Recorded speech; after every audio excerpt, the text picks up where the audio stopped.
চলতি মাসে সোলজার ছবির কাজ শুরু হওয়ার কথা থাকলেও শাকিব খান দেশের বাইরে থাকায় সম্ভবত চলতি মাসে ছবির কাজ শুরু হচ্ছে না। শাকিব খান তার ব্যক্তিগত কাজের জন্য এখনও দেশে ফিরেনি, তবে আশা করা যায় খুব শীঘ্রই তিনি দেশে চলে আসবেন। সোলজার টিম শুটিং ফ্লোরে যাবার জন্য তাদের সব কাজ প্রস্তুত করে রেখেছেন বলা যায়।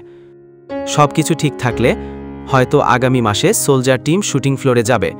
প্রথমবারের মতো শাকিবের বিপরীতে দেখা যেতে পারে তানজিন তিশা ও ঐশীকে। উল্লেখ্য, শাকিব খান দেশে ফিরলেই সোলজারের ফার্স্ট লুক পোস্টার আসবে। দর্শক, শাকিব খানের সকল আপডেট ভিডিও পেতে একটি লাইক দিয়ে চ্যানেলটি সাবস্ক্রাইব করে আমাদের পাশে থাকুন।